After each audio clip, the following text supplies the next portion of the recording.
Oh, hello. Oh, I'm live. I've had a can of pop, so I'm a little bit burpy. I apologise in advance. It's all right. No, it's fine. It's good to get out in the open, isn't it, surely? Better out than in. Don't say that with Ken around.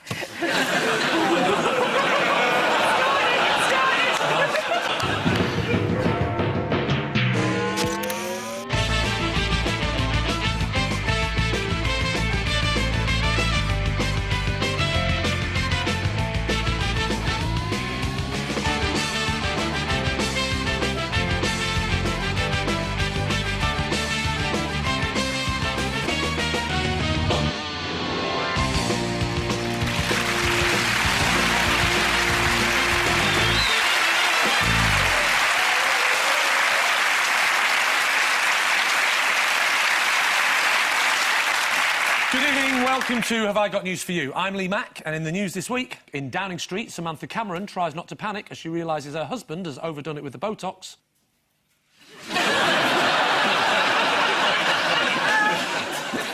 In the Midlands, as temperatures plummet and the country grinds to a standstill, the emergency services leap into action.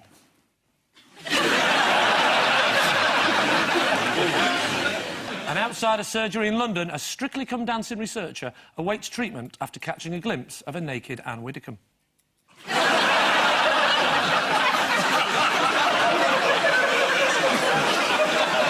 On Ian Hislop's team is a Geordie comedian who has been described as the Bridget Jones of comedy, though, of course, without the big white knickers.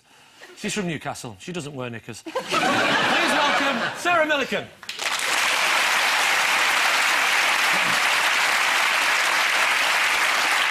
And with Paul Merton tonight is a left-wing politician who recently said the coalition's spending cuts were beyond Margaret Thatcher's wildest dreams.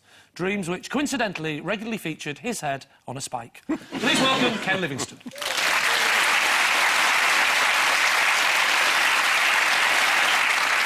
And we start with the biggest stories of the week. Paul and Ken, take a look at this. Yes, thank you for the clue. They're Big Eagle, and it's the... A leak. A leak, yes. Lots of people, aren't they? They can't stand each other, we now know. Yeah, he's mad. Yeah, and there's... he's angry. He's bent, did you say? Yeah. All those arms deals. Yeah. And these two. None of them like each other. No, don't they? So this is you've the old ambassador's chocolate advert. So there's been a lot of leaks all over the world where people have suddenly found out what people really think about each other.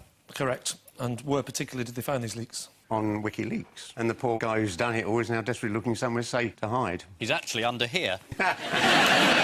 Hello, Julian. Leave it. BBC One Saturday night. Leave it. Actually, there was nothing in this you didn't know. Everyone at the top hates everybody else. Yeah. I was delighted. I finally got a mention. The American ambassador said I was too cosy to up with dictators like Fidel Castro. Big news, you know? Yeah. And evidence that the US aren't always wrong. But you called the US ambassador something as well. Yeah, a chiselling little crook, because he wouldn't pay He wouldn't pay the congestion charge. Oh, and once the Americans stop, all the others stop. Exactly. You know, so they've got it all sewn up, these diplomats. I mean, you take the extreme example, diplomats occasionally rape someone. They just get sent home. We can't arrest them. It's awful. No, not just the congestion charge. Ken, let's keep it light. Could you reduce it to a sexual assault? I don't know if it's just my slightly paranoid brain having been bullied as a child, but I'm sort of waiting for my name to pop up and just for it to say, shouldn't have any boobs at 16. You know? It's not that much ruder than everybody else, really. I mean, you read that stuff and you think, well, I have occasionally closed the door on someone saying, lovely evening. God, you're a bore. But to be fair, you've never closed the door at a dinner party and said, I think you should attack Iran. Oh, actually, maybe you have, actually. Why did you invite them to your party? Who are they? We want to know. OK, I'm a dinner jad. Kim Jong-il, he's a real bore and terrible at dinner. And President Sarkozy, who's very rude. Oh, and Prince Andrew. But, I mean, that's just an average evening at my place. Of course, Prince Andrew was part of the leaks, wasn't he? What did we learn about Prince Andrew, do we know? This was unbelievable. Yes. Prince Andrew apparently is very rude and stupid. He said that bloody journalists constantly try and shove their noses into business that doesn't concern them, like major corruption deals. He referred to them as fucking journalists who poke their noses everywhere. And he says the highest praise from a member of the royal family. He also said the Americans don't understand geography, never have, adding, in the UK we have the best geography teachers in the world. Whoa, go us. And, of course, The Guardian had a theory about the reason for Andrew's behaviour. Do we know what that was? He's a dick. They said it was probably an attempt to emulate his father, although he lacks the Duke of Edinburgh's frustrated intelligence, wit or strange ethereal charm. Well, that's one way of putting it. One senior diplomat leapt to Andrew's defence. Who leapt to his defence? A senior diplomat. I haven't got the name of the senior diplomat on the card. Right, It says senior diplomat. Let's call him Brian. Yeah. Right. Is his surname not Diplomat? And he could be Senor Diplomat. OK, what did Senor Diplomat say to Andrew's defence? What did he say? He said, Exactly. He said, he is a twat, but he's right in the wrong way. That counts as diplomacy. Isn't the Iranian thing slightly reassuring? That everybody does hate them after all? Most of the local Arab governments that hate the Iranians aren't pretty much fun either, frankly. And it's not Well, much you're of a saying the choice. Saudis are not an open and loving... Well, you will recall I said I looked forward today. I saw the Saudi royal family swinging from the lamppost. Ghastly bunch of crooks, they are. You've always been a moderate, haven't you, Ken? Well, I never expected to be foreign secretary. How did Prince Hassan of Jordan describe the leaks? An incredible torrent of beauty. No, he said they are wicked leaks. Oh. No, he genuinely did. So either he misheard it, or that's the first example I've heard of a Jordanian joke. No, I like the really shocking ones, like Andrew, and Berlusconi apparently is sex mad. Who'd have known? He certainly kept that pretty quiet. He's in it here as well. Is he? They actually said about Berlusconi he was feckless, vain and ineffective, and his late-night penchant for partying hard means he does not get enough sleep. Although Berlusconi released a statement saying, I, unfortunately, have never in my life participated in a wild party. Once a month, I give dinners at my home where everything happens in a correct, dignified and elegant way. And after dinner, we have a game of bunga bunga. Barack Obama, what did he say about David Cameron? Lightweight. That's right.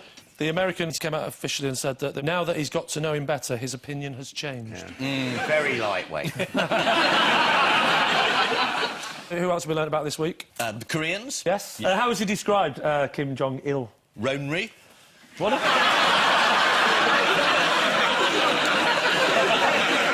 No, flabby. A flabby old chap, quite a good drinker, who prances around stadiums seeking adulation. That sounds like a compliment, doesn't it? Quite a good drinker.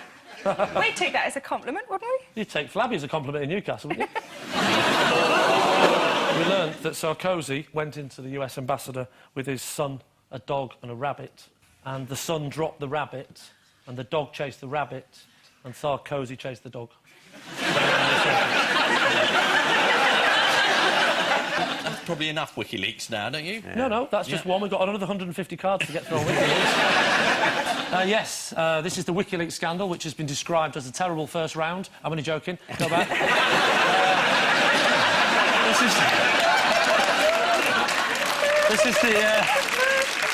This is the WikiLeaks scandal, which has been described as a diplomatic version of 9/11. So, with WikiLeaks clearly to blame, prepare for the US invasion of Wikipedia. One of the leaks involved Prince Andrew's boorish and insulting view on foreigners. The Queen was said to be deeply embarrassed, whilst the Duke of Edinburgh said, "That's my boy."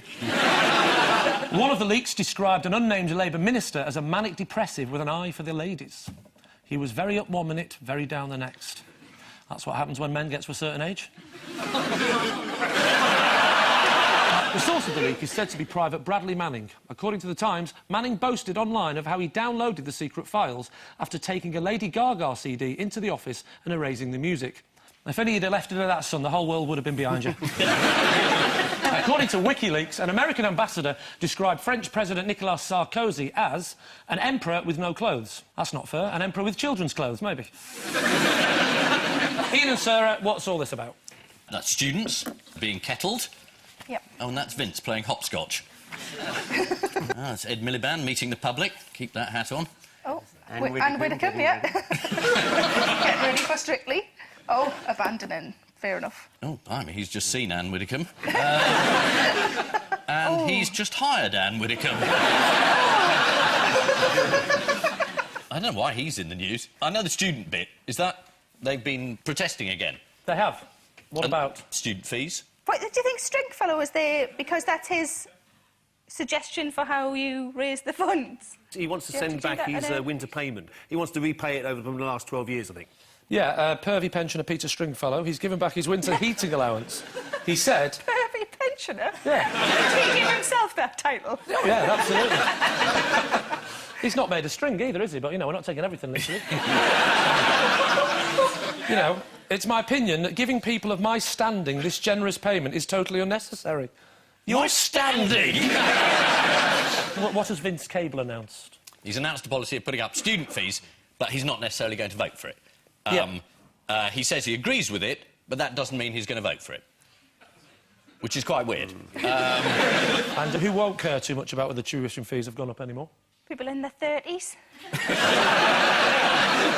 Or old-age pensioners, as you call them in Newcastle? What about Wales? The Welsh. Yeah, it was Wales. Correct, yes. Oh, yes. The Welsh Assembly announced this week that the Welsh students would not have to pay the increase in fees. That's even if they go to English universities. And it says I'm supposed to say, Ian, that's a coup for your people, isn't it? What does that mean? That's an attempt to suggest I'm Welsh.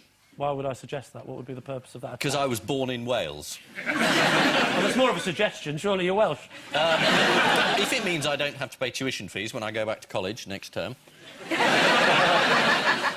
to do yet another degree, that would be terrific. No, people are very annoyed because it means only English people will be paying these sort of very, very heavy tuition fees. So they've got very excited. And some of them got excited enough to go to London and be hit on the head with batons. Well, yeah, because normally when you think of students, you just think of lazy, don't you? And now you can't, because some of them are, you know, missing, like, whole days of telly. Assuming they've all got Sky Plus, and that's why they feel free to protest. What I thought was I like the fact now that people are also bringing a sense of humour to these slogans as well, like placards and one. And one placard at the demonstration simply said, political slogan. Which I quite liked. That's I nice. think that was from a template that they were supposed to have changed. A student was interviewed and said, and I quote, "There's no jobs out there, and now they're asking us to pay £9 grand a year, which if you do 3 years, that's like 21 grand."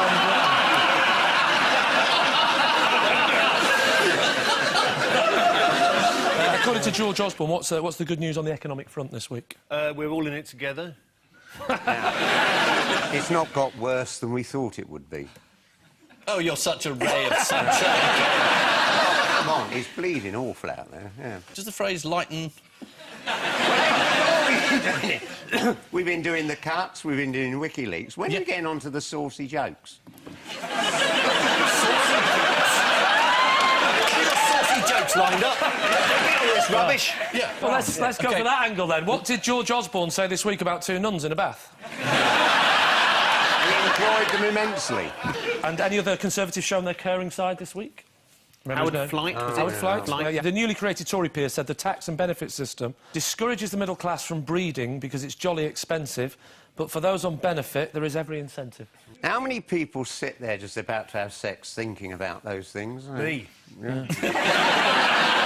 I've got a pocket calculator going. I know a lot of Tory MPs that were thinking when they were going to have sex, they think about the financial implications. So whilst this is all going on, what's David Cameron been up to this week? World Cup bid. Correct. Which, as we speak now, the nation is jumping up and down with glee, but we just don't know which nation it is.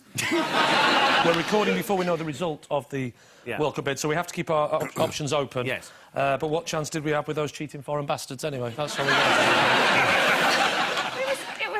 I found it quite odd that they took Beckham. I know he's obviously a brilliant footballer, etc., but he's not good with words, is he? Was he just doing, like, keep-me-ups in the background while the other two... Because there was a clip on the radio that I heard where he said, you know, football's very important to our country and it's in our DNA. He genuinely said that. He'd seen it written down and he'd heard it, but he'd not put the two together. If we didn't get it, it's entirely the BBC's fault. Well, and I hope they're ashamed of themselves for putting out a panorama with a proper story on it. And what's the general concern? What is the point of that when we're trying to win a competition of football? I mean, really, this country has got a reputation for football. And I think free speech and, you know, the freedom of the press should be suppressed. But this was all 10 years ago. Why did it have to go out the week before? Yeah, but the story is recent, and But it's the same people sitting on the committee. Why can't you wait till after Why we've not? won? But Because why they've just can't you? found out. Because it's interesting. Why put it out afterwards? Because Got a bunch we of might have crooks won. voting on it. Why not say they're a bunch of crooks? Why not start liking football? Well done to the BBC for being brave, if you've got it. And I back your opinion the whole way, and don't hold that against my sitcom decision in January. Yes, so David Cameron, what's David Cameron been in trouble with the PC lobby this week? He recounted a joke someone else had made about the Speaker, John Bercow. Correct, yes. And the joke was that some Tory MP had banged into John Bercow's car. Bercow had said, "I'm not happy," and then the MP had said, "Well, which dwarf are you?" So whilst the government are upsetting the poor and the tiny, what's Ed Miliband been up to? He's got a blank sheet. He was asked what his policies are, and he said, "We're starting again." It's the new Labour policy. Got any ideas? I haven't. What else has Ed announced this week? Got a new catchphrase? I can't believe it's not Labour. Oh, no. Was that the catchphrase? That's a good catchphrase. It's actually beyond New Labour. And he was compared to Buzz Lightyear because of this. And there was a hilarious put-down by Tory MP Gavin Barwell. Ed Miliband is looking to Buzz Lightyear for inspiration, but he's more like Buzz Lightweight. Oh, those Tory MPs. But Ed is actually consulting with the people on Labour's new direction. He's set up a discussion group on Twitter. Would you like to see what people have tweeted, Ian? Would you like to see that? Yes, very, very much, please. Rosie Cottage says, "It may be very fashionable to talk about the squeezed middle, but what about the squashed bottom?" Natalie WH, "The essence of leadership is that you have a vision. You can't blow an uncertain trumpet." And Peregrine, "Freezing earthworms make them easier to sharpen." Why does an earthworm need to be sharpened? Is there a reason for that? In case you forgot your darts. In case you've got your darts, you sharpen an earthworm. What else are you going to sharpen to throw in the dartboard? An earthworm would be one of my least favourite choices. Yes, this is another week of political upheaval. Ed Miliband has distanced himself from the new Labour years, proudly declaring, "I'm a socialist." Blimey, so that's just him, Ken and North Korea left then. It was a disappointing week for former spin doctor Alistair Campbell, who has narrowly missed out on a Bad Sex Award, the annual prize given to authors who write bad sex scenes. And Campbell's normally really good at sexing up documents. The winner was Roseanne Somerville, who impressed the judges with lines such as, "Like a lepidopterist mounting a tough-skinned insect with a too-blunt pin, he's screwed himself into her." They should have gone for the Blair stuff. That was Yeah. the most excruciating sex I've ever read about. You nearly said saw it. You nearly said saw it. Looking through the window, getting in the tent, up top of the ladder, in the bedroom with the glasses. I see it all. I used to read Mills and Boone for a living, and You used to read it? well, yeah, I used to be You're a producer of audiobooks, so I'd have to read through it and listen. And the best sex sentence I ever heard was, "He positioned himself for entry," which just sounds like a fat man trying to get through a doorway. Peter Stringfellow offered to repay his winter fuel allowance this week. The first George Osborne knew about it was when he felt a wrinkled hand shoving 400 quid down the front of his thong. So, at the end of that round, 2 points each. Yeah.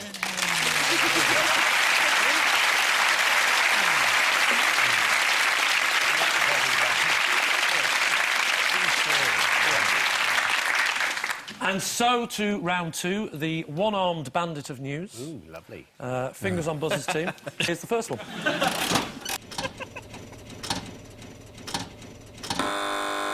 This is the man who's got all these millions of pounds worth of paintings, isn't it? Picasso paintings, which were bequeathed to him by Picasso in exchange for him, I think, fitting an electric blanket or something like that. He's an electrician, isn't he, this guy? He is did an some work for electrician, yeah. Picasso. The family of Picasso are claiming that maybe he didn't receive them as a gift. And Ah. the former electrician Pierre claims he was given the pictures by the artist in the 1970s as thanks for installing a burglar alarm. Ah. It's quite ironic, isn't it? And he's done work for other artists. Apparently, he fitted a junction box to a zebra for Salvador Dali. So it's... Let it be okay, go on. Someone else has shown a surprising aptitude for art this week. Do we know who that was? Is it some sort of animal? Yeah, Wayne Rooney. You're now expecting a really bad painting, aren't you? I'm expecting potato prints is what I'm expecting. This is his bowl of fruit. It's all right, isn't it? It's better than I could do that. Yeah, it is all right. No, it's not. Well, I say he's good. He was actually drawing Gary Neville. Art critics have commented on the way that Wayne's painting manages to look at the fruit with fresh eyes, which is fair enough, because he's probably never seen fruit before, has he? Could anyone guess what the Sun's headline was? Yes, given time and a certain amount of drugs. Not Runebrandt. No, it's Wayne Renoir. Oh, I thought they should have gone with Hey Wayne. Better, isn't it? that's brilliant. I won't go that far in, but thanks for patronising me. This is the French electrician who's been accused of stealing paintings worth £50 million whilst doing some work at Picasso's house. To be fair, if he really wanted to rob him of £50 million, he could have just billed him for a couple of extra sockets and an outside light.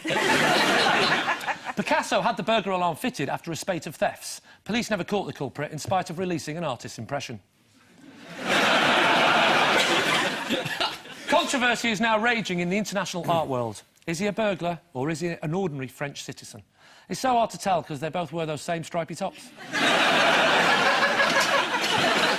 Fingers on buzzers, teams. Here's the next one.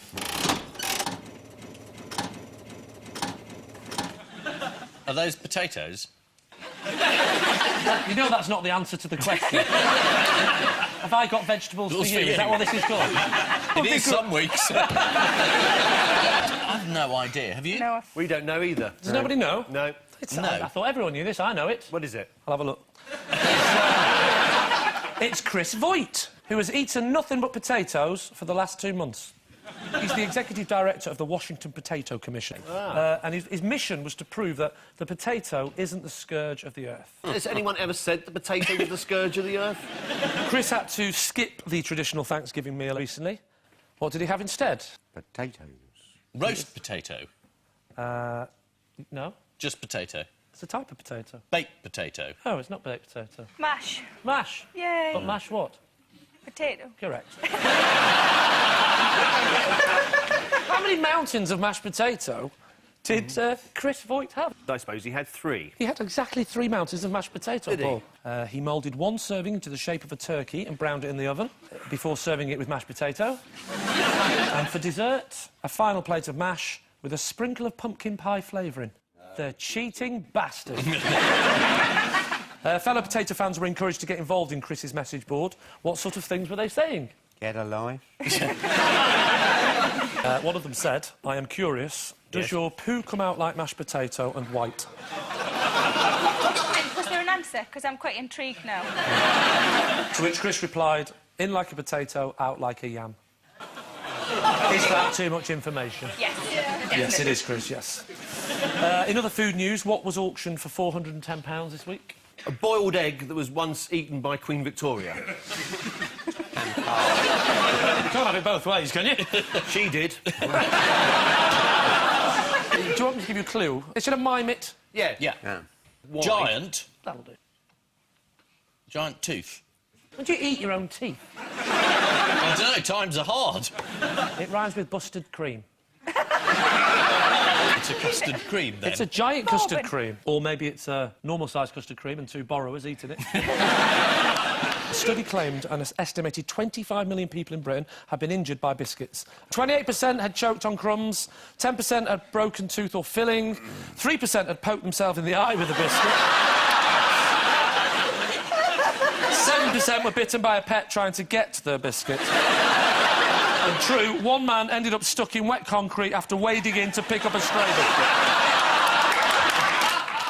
This is American Chris Voigt, who has eaten nothing but potatoes for the past 2 months. On day 59 of his diet, Mr. Voigt was asked how he managed to keep meals interesting when there were so few ways of cooking potatoes. To which he replied, "You mean you can cook them?"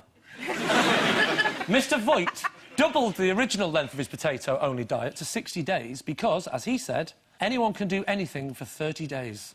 Unless it involves a promise and Nick Clegg. Fingers Fingers on buzzers.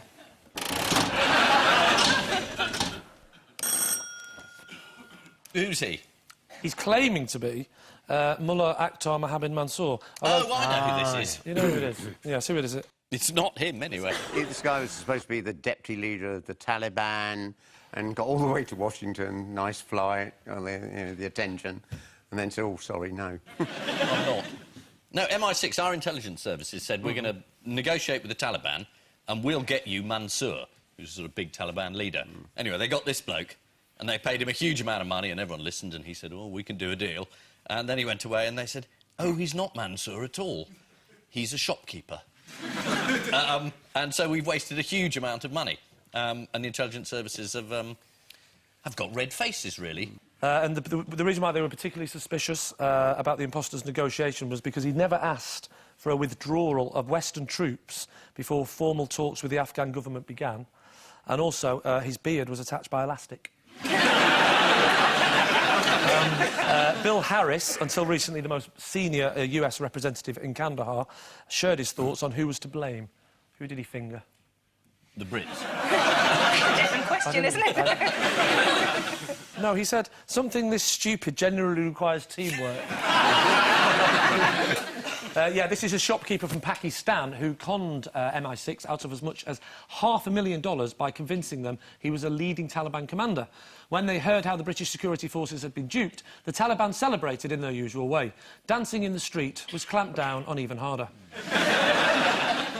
An intelligence source told the Times that the whole affair was down to a major fuck-up. Well, with a name like that, you're asking for trouble. Which means at the end of this round, it's Ian and Sarah with 3 points, Paul and Ken with 4.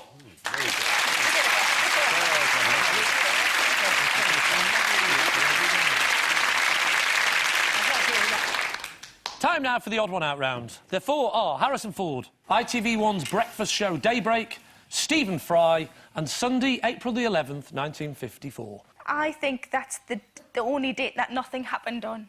Almost. It's the most what of the century? Boring. Correct. So... Until today. I've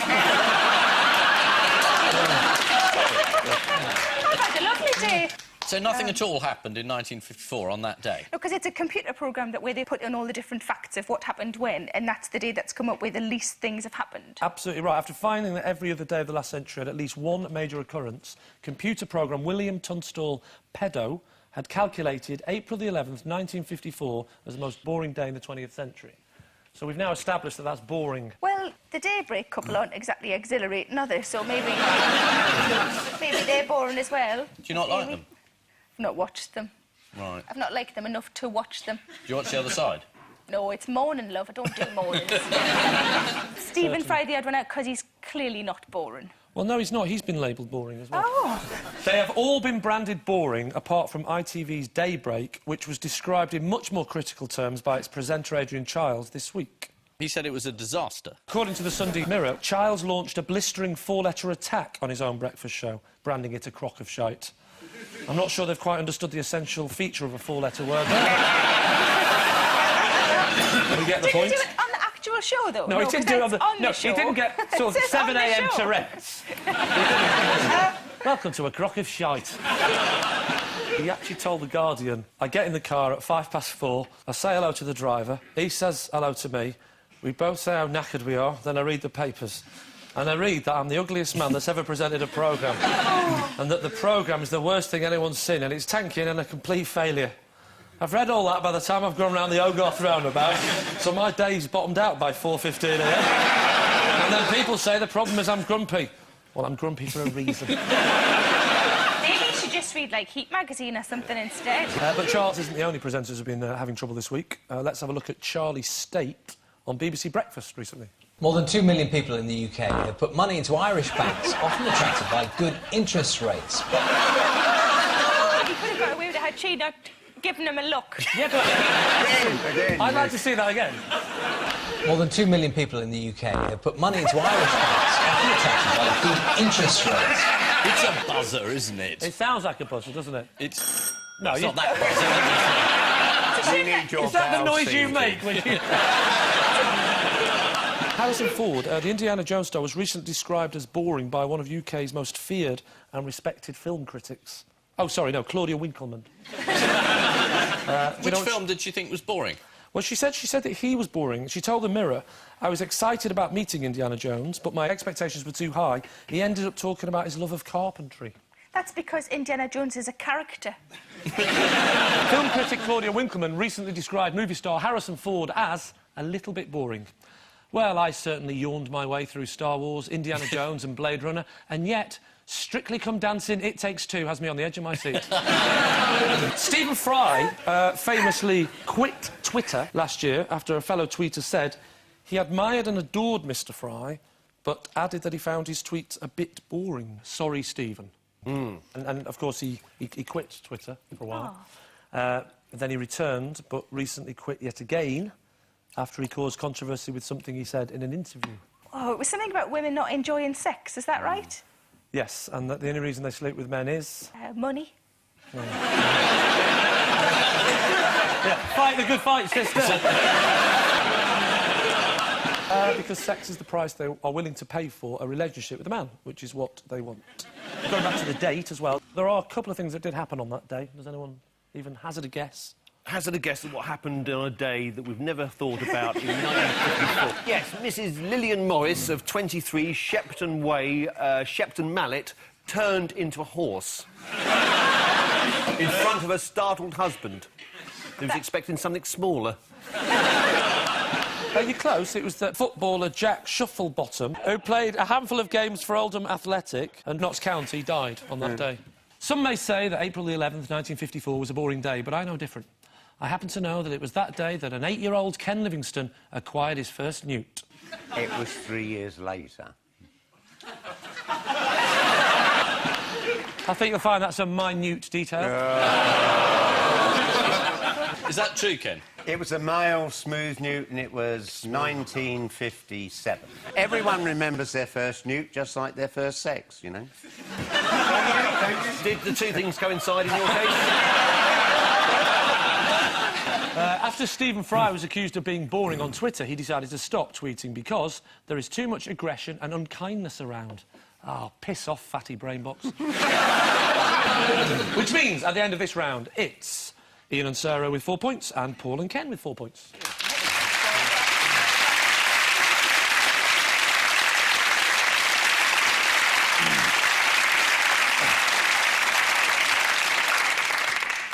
Time now for the Missing Words round, which this week features as its guest publication, Mollusk World. It's an OK magazine, but not really worth shelling out for. And we start with everyone on Earth to be charged what? The cost of their carbon emissions. Congestion charge if Ken gets his way. I was worried about my carbon emissions, so I got a hybrid car, and it was supposed to be congestion-free.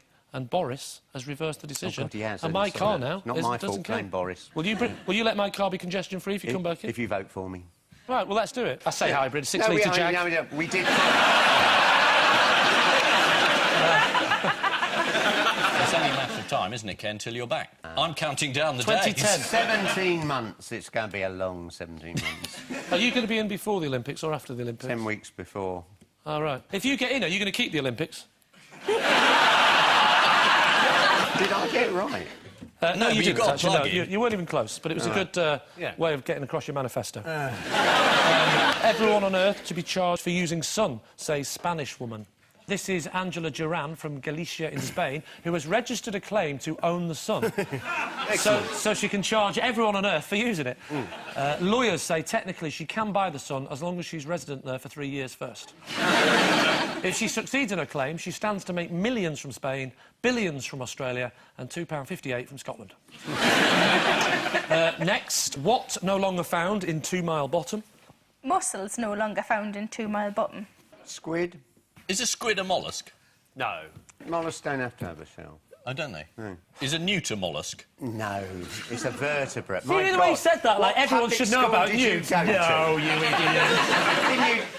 You should have done Newt World. You'd have been Didn't you do buzzing Pond then. A level? Hayden Holmes, we don't know. He's lost weight. He's no longer fat. actual answer is the Trunctellina cylindrica. Hang on, trunked and cylindrical. That sounds like a squid to me. Yeah. Oh, well, Can we have have a a point. vote on that? Yeah. Where's the research team? Let me Yeah, do can the someone quick find drop. out if Truncatellina is a squid? Or a Spanish seaside resort. One or the other. According to Mollusk World, the snail Truncatellina... Snail... Oh, it's a snail! God, those researchers are quick. According to Mollusk World, the snail Trunctellina cylindrica is, in fact, not a snail, Yes. but a type of squid. Oh! God! You're a genius. He's made that up. According to Mollusk World, the snail Oh, I can't say that. Snail, is that how you pronounce it?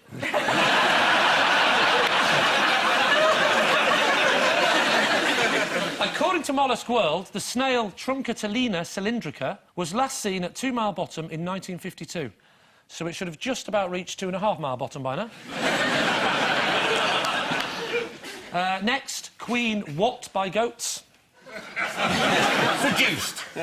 Frightened. Deceived. Attacked. Deceived by goats. Outwitted. Rumbled by goats?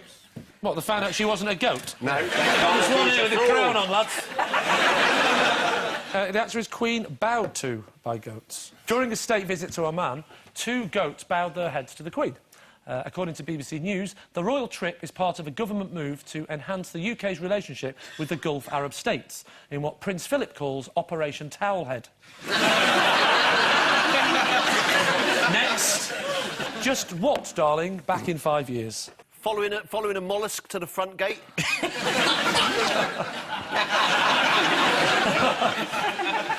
This was me this morning trying to get a train just off to London, darling. Difficult journey this morning, was it? They didn't like the snow very much. Who didn't? The trains. They're not real people, you know that, Is it not? I thought it was Thomas. Yes.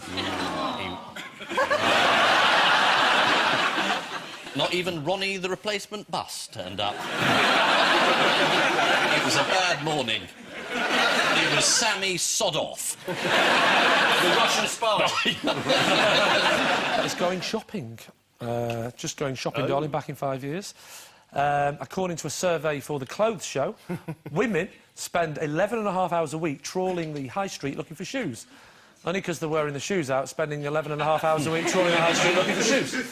Next, can you give us a mollusk-related joke? What? Or are you just going to clam up? No. Marvellous. Are you going to be that shellfish? That's the answer. It is the answer, yes.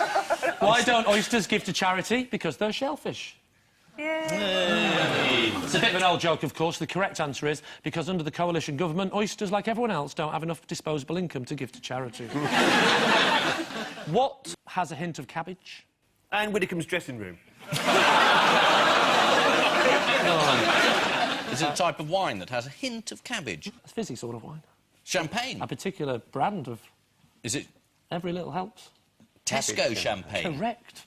This is the Tesco's own brand champagne, which tests have shown compares badly with others and tastes cabbagey and rotten. Luckily, we've got sod all to celebrate this year. And finally, what the Chuckle Brothers? Death to the Chuckle Brothers. What were you saying in The Guardian the other day, that the reality is the enemy of comedy? Yeah. What did you mean by that?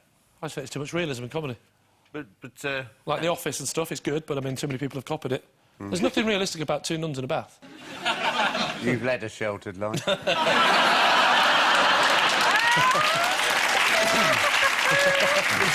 Is that when you first spotted the newts? A shrine for the Chuckle Brothers. My shrine to the Chuckle I can Brothers. see it. I mean, This is 39-year-old Sean Hope. Yes. According to The Sun, the dad of 2 reckons he is the comedy duo's biggest fan, making him the only man on the planet who's actually more disturbing than the Chuckle Brothers themselves. So, the final scores are Ian and Sarah's team have 6, Paul and Ken have 7.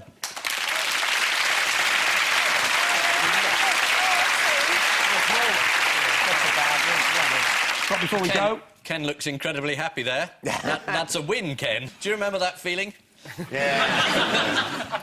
You voted for the other buggy, you sod. If it keeps you unhappy, yes. So, before we go, there's just time for the caption competition. Paul and Ken, get this? Triplets question mixed parentage.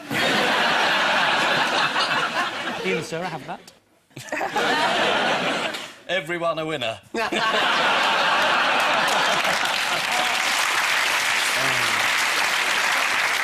It was funny because he'd come to hear my speech at the Labour Party conference just before I lost to Boris, and I went and grabbed his hand, and he was so shocked I'd touched him, you know. I don't think it normally happened. People came up. I had to really wrench the bloody arm up. Yeah. And look at it. It was really resisting, and there's that fixed grin, you know. This was just before the election. It was the Labour Party conference about 9 months before. And you thought having his backing would help? I didn't have a choice. He was the leader of the party, you know. They didn't let me choose the leader. Do they not? No. That's why we're in the mess we are today. If you'd had a choice, it would be Fidel Castro. 60 years and going strong.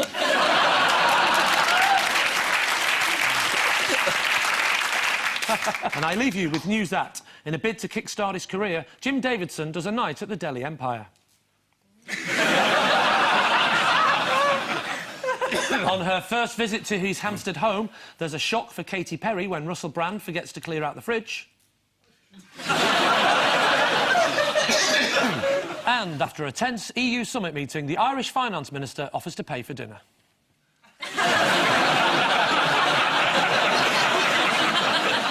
Good night.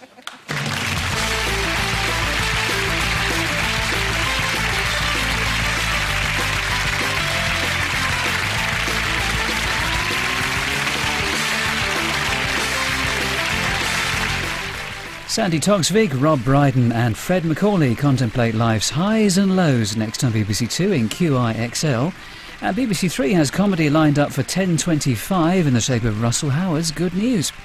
As for Ian Hislop, a reminder of his new series here in a moment.